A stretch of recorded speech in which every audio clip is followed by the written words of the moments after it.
अस्सलाम वालेकुम, मैं हूं अदील राजा। आप देख रहे हैं मेरा यूट्यूब चैनल। नाजरीन, बात करूंगा मैं अभी सानिया डी चौक कैशोदा में एक और का इजाफा हो गया। अटक के इदरीस खटक साहब चल बसे, मलिक इदरीस साहब चल बसे। साथ ही साथ अनीस शहजाद सत्ती शहीद मरी के जो रिहायशी जो सानिया 26 नवंबर डी चौक में गोली का निशाना बने थे स्नाइपर की, उनके भाई को अगवा कर लिया गया है। साथ साथ बात करेंगे अलकादिर ट्रस्ट केस की। 190 मिलियन पाउंड केस कह लें, अलकादिर ट्रस्ट केस कह लें इसको। चंद आपको दिलचस्प चीजें बताऊंगा। पहले इसका नाम एनसीए केस था और फिर वो एनसीए से 190 मिलियन और 190 मिलियन से बिलाखिरकार अलकादिर ट्रस्ट केस क्यों बना। ये कुछ दस्तावेजात हैं मेरे पास, ये ढेर लगा हुआ है जो इनमें कुछ आपको चीज़ें बताऊंगा दिलचस्प किस्म की। क्या है इमरान खान के जवाब हैं, ये बुशरा बीबी का जवाब है, साथ मजीद कुछ डॉक्यूमेंट्स हैं वो क्या है। और साथ ही साथ नाज़रीन, हमारे एक दोस्त हैं, उनका मुझे फ़ोन आया अभी थोड़ी देर पहले। उन्होंने मुझे कहा वीलॉग कर लिया आपने? मैंने कहा नहीं यार, कर लेंगे आराम से, हमारी कौन सी बड़ी व्यूअरशिप है। उन्होंने कहा भाईजान पार्टियां मुज़ाकरात के लिए बेचैन हैं, बेताब हैं। पार्टियां मुज़ाकरात के लिए बेताब हैं, लेकिन ख्वाजा आसिफ ने लंदन से बैठ के ड्रोन हमला करने की कोशिश की है। तो ज़रा आप ये वीलॉग मेहरबानी करके कर दीजिए। अब इसका क्या मतलब बनता है ये आपको समझाने की कोशिश करेंगे। पार्टियां क्यों बेताब हैं ये समझाऊंगा आपको। सबसे पहले नाजरीन मैं आपको बता दूं, मलिक इदरीस शहीद हो गए हैं। मलिक इदरीस का ताल्लुक जिला अटक से है। 26 नवंबर को डी चौक में इनको गोली लगी। वीडियो मौजूद है इनकी, इनको उठा कर लेके जा रहे थे, इनको गोली लगी थी। उससे पहले की वीडियो मौजूद है, अपनी गाड़ी में ये थे, कह रहे थे मैं इमरान खान पर जान कुर्बान करूंगा। पेशावर में जेर इलाज थे, जख्मों की ताब ना लाते हुए चल बसे। दुख की बात यह है नाजरीन कि ये इस्लामाबाद में अपना इलाज नहीं करवा सके, क्योंकि बकौल फैमिली के एजेंसियां पुलिस पीछे लगी हुई थी। तो इसलिए छुपते छुपाते पेशावर पहुंचे। पेशावर में फिर लेडी रीडिंग हॉस्पिटल शायद दाखिल करवाया गया इनको, वहां पर इनका ट्रीटमेंट जारी था, ठीक है। और शहीद हो गया, जान की बाजी हार गई। जहां पर हुकूमत कहती फिरती है बताएं किसको गोली लगी, इदरीस मलिक का जस्ते खाकी हाजिर है, जनाजा उसका होगा। मैं मेरा ख्याल आता तारड़ को और राना सनाउल्लाह को, ख्वाजा आसिफ को, इसहाक डार को, इन सब को उसके जनाजे का इनविटेशन फॉर्मली तरीके से आपको भेजना चाहिए कि आए जनाब देखें। और साथ आपको मैयत का जख्म भी खोल कर दिखाते हैं, जिस्म खोल कर दिखाते हैं, जहां पर रियासत ने गोली मारी है। आप लोगों ने हमारे ही टैक्स के पैसों से खरीदी जाने वाली गोली जो दुश्मन के लिए थी वो मारी है। दूसरी तरफ नाजरीन, अनीस शहजाद सत्ती साहब, वो एक बच्चा 17 साल का अंडर एज बच्चा जिसको स्नाइपर की गोली लगी, बकौल उसकी फैमिली के मरी से ताल्लुक रखता था, उसका जनाजे में भी शाहिद खाकान अब्बासी साहब ने शिरकत की। उसके घर गए, हमाद अजहर साहब उसके घर गए, बहुत सारे लोग उसके घर गए। उसके भाई को उठा लिया गया। मेरी तरीके इंसाफ के एक साहब से बात हुई जो इस सारे मामले को जानते थे। मैंने उनसे पूछा भाई उसके भाई को आखिर क्यों उठाया, वो तो बेचारा चल बसा। साहब कहते क्योंकि ये पागल है, इनका दिमाग खराब है। अब वो इनसे उनकी क्या मुराद है मैंने ज़्यादा कुरेदा नहीं, लेकिन जो मुझे बताया गया उसके मुताबिक फैमिली पर दबाव है कि बार बार आके उसके वालिद साहब क्यों टीवी पर कहते हैं कि मेरे बेटे को गोली लगी, बयान अपने वापस लें, क्योंकि कमीशन बनाया जाएगा। अभी कमीशन बनेगा तो उसमें इस किस्म के लोगों के बयानात बिल्कुल नहीं चाहिए, इसलिए उसके भाई को उठा लिया गया है। जब तक उसका वालिद गारंटी नहीं देगा कि वो किसी किस्म का कोई बयान नहीं देगा, उसके बेटे को तावान के तौर पर रखा जाएगा। इस किस्म की धमकियां दी जा रही हैं फैमिली को। इसके अलावा बाकी जितने भी जख्मी हैं, जितने शहीद हैं, उनकी फैमिलीज को भी इसी किस्म की धमकियां दी जा रही है। जो शायद चमन के एक साहब शहीद हुए थे, उनकी फैमिली को कहा गया कि अब तुम्हारे बेटे की कब्र पे पेशाब करेंगे अगर तुमने मुंह खोला तो। इस किस्म की हरकत हो रही हैं रियासत की जानिब से ताकि इन सबको मना किया जा सके। लेकिन सवाल गूंज रहा है, आज भी पूरे जोर से गूंज रहा है कि गोली क्यों चलाई, तुमने अगर चलाई तो गोली चलाई क्यों। दूसरी जान नाजरीन आगे बात करते हैं। मेरे दोस्त हैं बड़े अच्छे, उन्होंने मुझे फ़ोन किया। उन्होंने मुझे कहा कि जनाबे वाला अब ये डिसाइफर आप खुद करते जाइएगा इसको, वो अक्सर ऐसी बड़ी बड़ी खबरें देते हैं और इसी तरह के अल्फाज में बताते हैं। उन्होंने मुझे फ़ोन पर बताया, उन्होंने कहा जी पार्टियां मुज़ाकरात के लिए बेचैन हैं, लेकिन नून लीग ने ड्रोन हमला किया है। उन्होंने कहा जी कि आप अता तारड़ और ख्वाजा आसिफ और इरफान सिद्दीकी साहब पे नज़र रखें। अता तारड़ साहब ने क्या कहा, 9 मई के वाक़यात के मास्टरमाइंड को ज़रूर सज़ा होगी। 9 मई का वाक़या नाकाबिले माफ़ी है, सियासत की आड़ पर हमले किए गए, मुल्क के दिफा पे हमला हो गया, ठीक है, लाहौर में। उन्होंने कहा लंदन से ख्वाजा आसिफ साहब का बयान आया, 9 मई के जिम्मेदारों को कैफरे किरदार तक पहुँचाया जाएगा। बानी PTI और उनका ख़ानदान करप्शन में मुलव्वस है। फौजी अदालतों से जिन 25 अफराद को सजाएं मिली, इनकी वीडियोस मौजूद हैं। ये किया गया, वो किया गया, पीटीआई मुज़ाकरात के लिए बयान है, पीटीआई अमेरिका के कंधों पर सवार होकर आना चाहिए चाहती है। ये रही असल बात परेशानी की। तो नाजरीन, मेरे जो दोस्त थे उनका ये कहना था कि देखें जनाब, इन मुज़ाकरात का फ़ायदा फ़ौज को है और तहरीक इंसाफ को है। इन मुज़ाकरात का फ़ायदा नून लीग को हरगिज़ नहीं। नून लीग इस सारी लड़ाई की बेनिफिशरी है और दोनों पार्टियां ये नहीं समझ पा रही कि नून लीग बेनिफिशरी है। वो दोनों लगे हुए हैं, एक मार रहा है, दूसरा मार खा के भी खड़ा हो रहा है। ऐसे में फ़ायदा नून लीग उठा रही है। तो पार्टियों को जितनी जल्दी ये बात समझ आ जाए उतना ही अच्छा होगा इस मुल्क के लिए भी और दोनों पार्टियों के लिए भी। उनका यह भी कहना है कि ये एक नेचुरल अलायंस था जिसको तोड़ा गया, पार्टियों का नेचुरल अलायंस था जिसको तोड़ा गया। तो ये जो इज्जत अपनी बहाल कराना चाहते हैं और जो अपने लिए स्पेस चाहते हैं, इन दोनों की बका आपस में बात करके ही मुमकिन है, वरना हालात जो हैं वो मज़ीद ख़राबी की तरफ जाएंगे और बकौल मुशाहिद हुसैन फ़ोन आ जाएगा, फिर मुंह दिखाने के काबिल किसी को नहीं रहेंगे। तो बात करनी चाहिए। क्या ख्याल है नाजरीन? इतनी सी बात मेरा ख्याल है यकीन आपको समझ आ गई।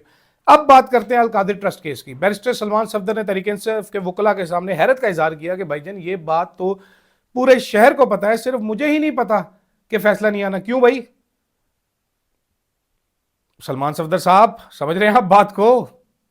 वैसे तो इस पे शर्म आनी चाहिए हमारे चीफ जस्टिस याहिया अफरीदी को कि टीवी पर बैठ के बताया जा रहा है कि फैसला नहीं आएगा और फिर अदालत कहती है फैसला नहीं आएगा।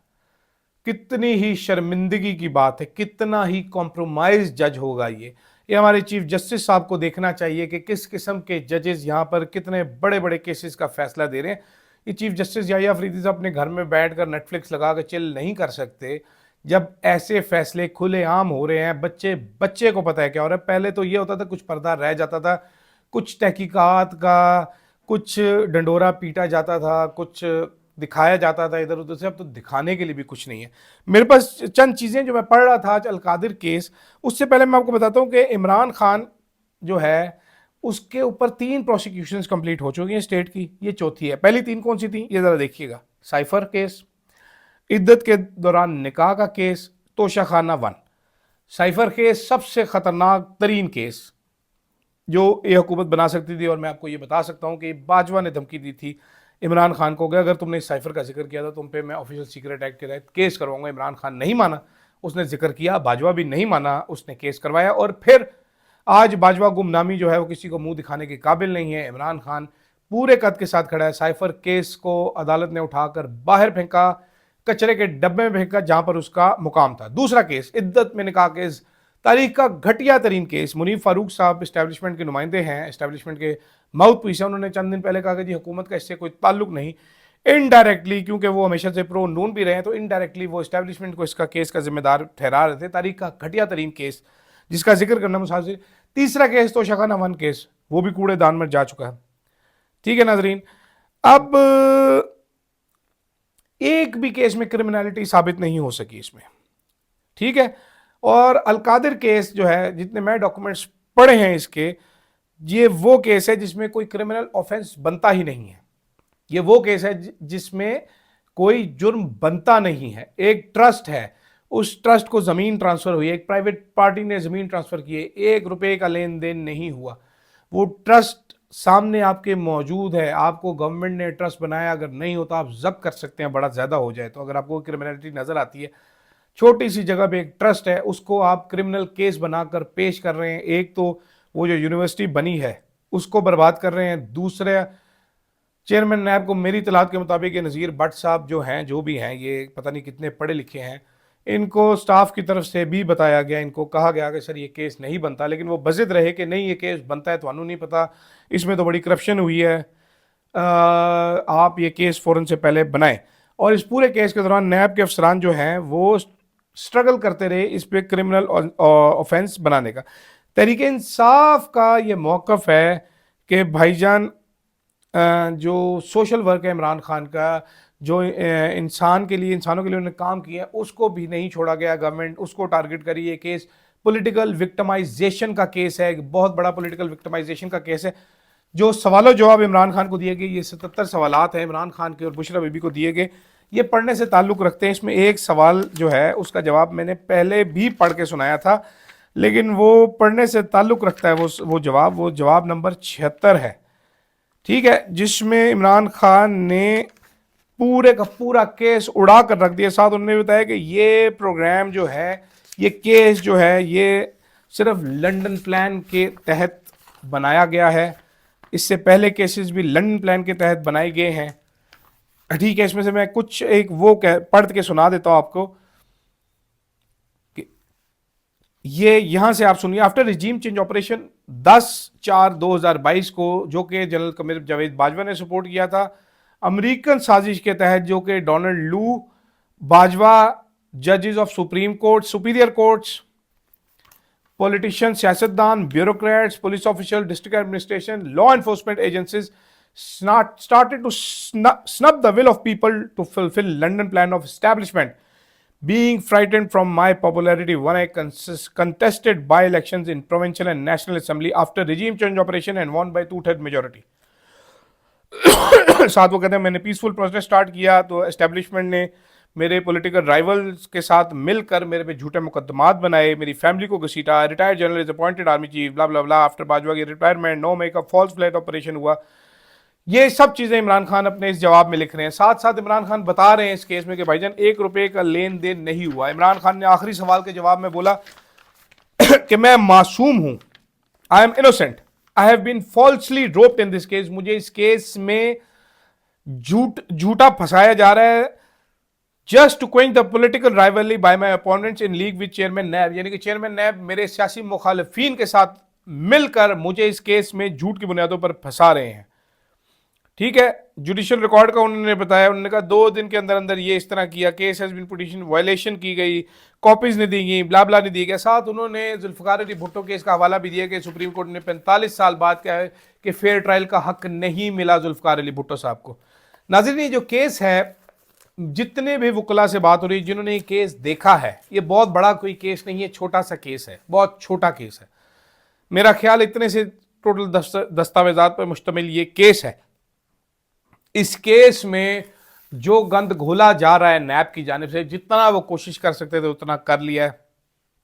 इनके गवाहान भागे हैं इस केस से। इन्होंने जो फॉर्मर गवाहान थे उन्होंने अदालत में आके एक्सपोज किए जो फेडरल मिनिस्टर से कि भाईजान हमें तो आईओ ने कहा है कि ये हुआ था, आप इस पे साइन करें, तो हमने उसको साइन कर दिया। अदालत में आके मुकरे हैं।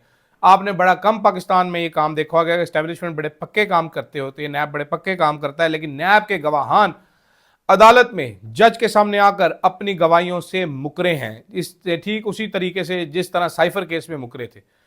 तो ये कोई मामूली बात नहीं है, इसको आप बिल्कुल मामूली मत समझिए कि इतने बड़े केस में इतने हाई स्टेक्स हों, जहां पर आपको पता हो कि गवाही ना देने की सूरत में आपको जेल में डाला जा सके, वहां पर भी लोग आके अपनी गवाही से मुकर जाएं कि भाईजान ये हमें आईओ ने कहा था, ये हमें नैब ने कहा था। सिर्फ इसी बुनियाद पर यह केस कैंसिल हो जाता है कि आईओ किस किस तरीके से कोर्स करके जो गवाहान है उनको लेके आ रहे हैं। लेकिन क्या करें, हमारे यहाँ पर याहिया अफरीदी साहब 60 गाड़ियों का प्रोटोकॉल में घूमते हैं। वो पूरे मुल्क के तूलो अर्ज में इंसाफ देने के लिए मारे मारे फिर रहे हैं। ज़रा निकल कर देख लें, थोड़ा सा ही दूर है अडियाला, जाकर देख लें कि इंसाफ का कत्लेआम वहाँ पर किस तरीके से किया जा रहा है। ये जो जज साहब हैं इस बार जो लगे हैं, इससे पहले अबुल हसनात थे, उससे पहले हुमायूं दिलावर थे, उससे पहले जो आपके मुझे नाम ही उनका भूल गया है, एक और साहब लगे हुए थे, शाहरुख अर्जुमन साहब। ये सब क्या कर रहे थे और अब वाले क्या कर रहे हैं, तो आपको बड़े अच्छे तरीके से अंदाज़ा हो जाएगा कि किस तरीके से पट्टी बांध के, वो जो हम फिल्मों में नहीं, इंडियन फिल्मों में देखते हुए इंसाफ की देवी पकड़ के उसकी आंखों में पट्टी बंधी होती थी, वो इंसाफ की देवी बेसिकली ना उसकी दिखाया तो हुआ था कि इंसाफ की देवी को नज़र नहीं आता, लेकिन हमारी जो इंसाफ की देवी है, हमारे जो याहिया अफरीदी साहब है, उनको सुनाई भी नहीं देता, उनको दिखाई भी नहीं देता, उनकी अक्ल भी नहीं काम करती, ठीक है, उनकी कोई सेंसेस नहीं काम करती, मारी हुई हैं सारी सेंसेस। तो वो बेचारे इसी तरह मारे मारे फिरते रहते हैं। ज़बरदस्ती गवर्नमेंट उनको 60 70 गाड़ियों का प्रोटोकॉल दे देती है कि सर इधर चले जाएं, उधर चले जाएं। वो छोटे बच्चे हैं उनको पकड़ा देती है हाथ, उनका पकड़ के जा बेटा ठट्ठा चला जा, बदीन चला जा। यहाँ पर क्या हो रहा है ज़रा वो भी देख लीजिए जज साहब, थोड़ी सी हिम्मत कर लें, थोड़ा सा हौसला कर लें, ज़रा देख लें एक नज़र यहाँ पर भी क्या हो रहा है। आप इतने ही बड़े इंसाफ के दाएं, हम भी देखें आप कितने तगड़े जज हैं। हमें भी पता चले, जरा एक दिन चले जाएं। आपने ही कमेटी बनाई थी, उस कमेटी की मेंबर खतीजा शाह ने आप ही को खत लिखा है कि जज साहब एक मुलजिम है इमरान खान यहाँ पर, हमने उसका सेल विजिट करना चाहा तो डीएसपी कहता है चलो भागो यहाँ से, आपको खत लिखा हुआ है, चले उसी पे एक्शन ले लें। कुछ तो हौसला दिखाएं, कुछ तो गूदा दिखाएं, कुछ तो पसली दिखाएं। फिलहाल के लिए नाजरीन इतना ही। याद रखिएगा, पार्टियां मुज़ाकरात के लिए बेचैन हैं, देखते हैं मुज़ाकरात का क्या नतीजा निकलता है। अल्लाह हाफिज।